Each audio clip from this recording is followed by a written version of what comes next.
encounters that I'm having with constituents throughout the district.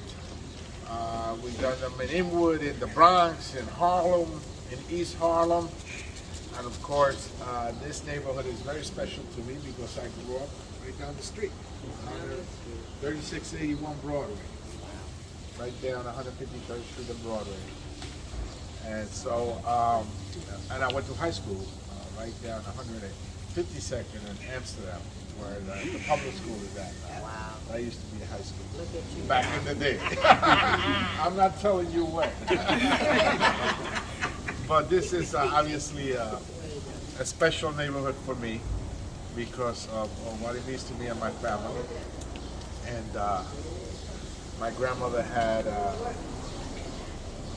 4-bedroom apartment right there, and we all lived there. Then she moved to 157 where she had a 5-bedroom apartment, 2.5 bathrooms.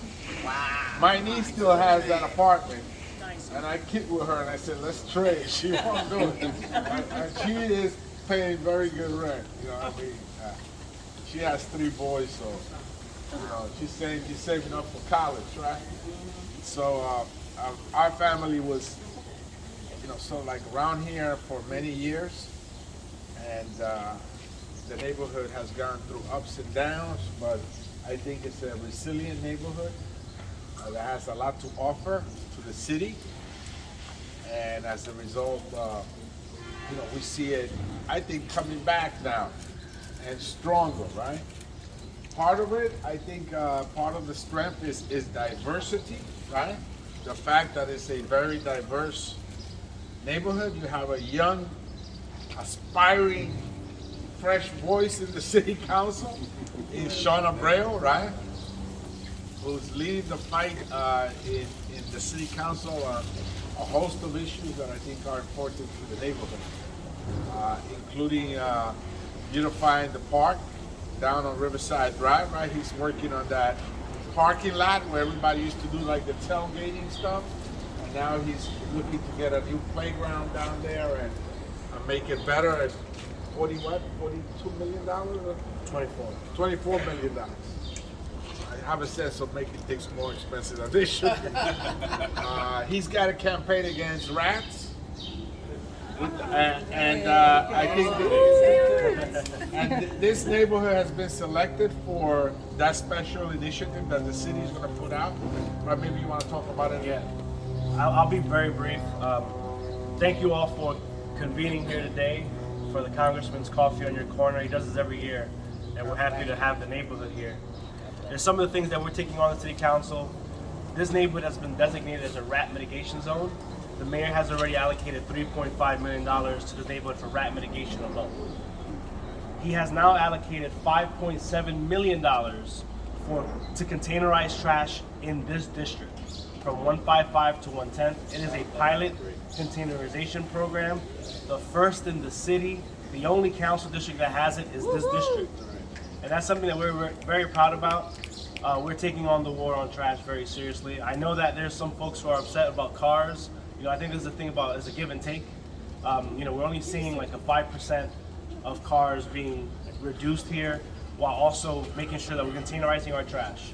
The city budget is also coming up soon. We're going to look for more funding there for sanitation and making sure that we have the best sanitation practices in our neighborhoods. So thank you, Congress member. We're also fighting for right to council for tenants facing eviction. We're asking for $351 million in city council for that, for this city budget. The campaign is going very well. The council is behind this. I'm not going to say we're going to get the full amount, but I think we'll get a meaningful amount, and that's what we're fighting for. So thank you so much for coming here. Thank you. Well, when he told me he was taking out the rats, I sent him a video of that rat with a slice of pizza going down the subway and told him, this is what you're up against.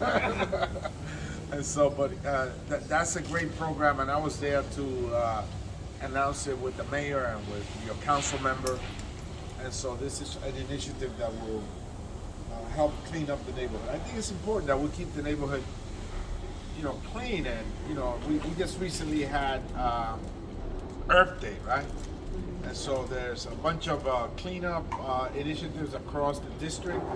I sponsored the Earth Act, which is there's three pieces of environmental legislation that I put out. One is the International Green Fund, because global warming is not just a U.S. issue; it's a planet-wide issue. When I was in the COP27 in Egypt with the congressional delegation in the summit, you know, the one complaint that we heard about was at the adaptation and mitigation, meaning that a lot of countries have been hurt by our irresponsible practice of polluting the world. So therefore, we need to compensate, particularly island nations that are sinking, really, they're disappearing. And so we must contribute to the fund. Biden just announced the first allotment of that money for the International Climate Fund, which I think is important for that. The second piece that we announced was that the Inflation Reduction Act, you wouldn't think it by the name, had the biggest investment in environmental programs in the history of the United States. $178 billion, including $60 billion for environmental justice program. And so a couple of weeks ago we had the EPA administrator, and he was here at Riverbank with WEAC and Peggy Shepard from WEAC to announce that WEAC, which is the West Harlem Environmental Action Group, will get $10 million to train and help write grants to community groups so they can access those dollars for environmental justice programs. Right? As you know, the federal government is is a huge bureaucracy, and often the process to access dollars is very complicated. So for community groups to be able to access those dollars, they're going to need the technical assistance, grant writing assistance, and so WEAC is going to be able to provide them. They got a $10 million grant for 5 years, so that if you have even a small group or a small tenant group that does, I don't know, tree planting or gardening or composting or stuff like that, right? You will be able to access those dollars to make the neighborhood more resilient. So that was an important one, of course. Those two initiatives were huge, and the Inflation Reduction Act was sort of like the big hit of the summer, because we haven't seen that kind of an investment on the environment in any part of the world. But it's done here, it's not done across the world, and you know, we just can't think that we're going to take on global warming locally and not worry about what's happening in other places, right? So we really need to address this from a global perspective. And so we'll continue to fight for adaptation and mitigation across the world. And so, you know, those are the environmental issues. This is an important issue for this neighborhood because we had, as I said earlier, Riverbank right down the street, the treatment plant, right? And as I said earlier, you know, we may not see it, but we smell it, right? And sometimes when the wind goes north, you smell it as far north as 181st. Yes, it's really bad. So, but it's gotten better, right? It's gotten better, and so we must ensure that the neighborhood is greener, stronger, resilient, and that each community helps to include initiatives to improve the quality of the air.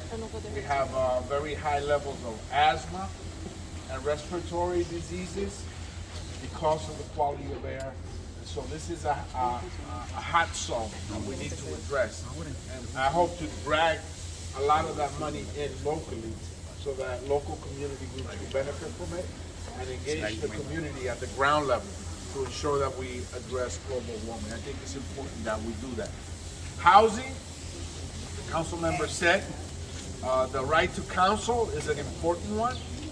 You know, you go to court and the numbers show that if you don't have a lawyer, the chances of you winning are very slim. If not, the landlords often go with very sort of like strong, well-heeled law firms that represent them, and therefore the tenants got to have some level of representation.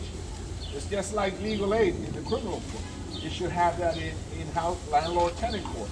And so the council members will be leading the charge on that to make sure that the funding is there, to ensure that we have the right to counsel for each and every tenant that gets to court, particularly as we rebound from the pandemic. Many people are still facing eviction notices. Maybe they weren't able to access some of the ERAP money, although when you do apply to ERAP, automatically that prevents your eviction. You know, if they haven't processed your claim, a landlord cannot go to court and evict you once you submit your application to ERAP, right? So that's important to get people out there to know. Okay, another issue that you may be, I really want to hear from you, so I'll just be light on the issues and then hear your complaints, your suggestions, and be able to answer. The debt ceiling, right? I think that the debt ceiling is an artificial crisis that could have serious consequences. It's been done, the debt ceiling has been dealt with 78 times in the past. 49 of the times has been dealt with, extended by a Republican administration. So this is a common practice. If you have in your own household, when you get your bills, you pay them, right? And if you're late, it's going to affect your credit rating, right? That's right. So you got to pay your bills. I mean, you deal with it long term, right? You may be able to implement some practices that allow you to pay out your debt long term, but you got to pay on time and you got to pay, otherwise it's going to impact. So this gimmick by the Republican majority in the House to implement these major budget cuts, these very deep budget cuts, is draconian, right? And it's really a gimmick. As I said, the debt ceiling, extension has been done 78 times in the past, 49 times by Republican administration. But it could have major consequences. The markets could react, and they have already begun to react. We can shut down government, and then that will be a major problem, right? And that could have impacts not just in our local economy, but in the world economy. So that, in many ways, they're playing with fire. So I support the president, and my position is that those are two separate debates, right? We should just extend the debt limit, and then we should talk about, programs and funding through the appropriations process. Right? I sit on the appropriations committee, but one should not be connected to the other. And we'll continue to fight. You'll see a lot of this developing in the next couple of weeks. Just keep an eye out on it. I think at the end we'll prevail, and we will be able to not just extend the debt ceiling, but keep deep cuts from occurring. So with that, I'll stop, and then I just really want to listen to you and hear you out, and what issues and complaints or suggestions you may have for us here, for myself and the council members. So I'll try to be equitable and balanced. We'll start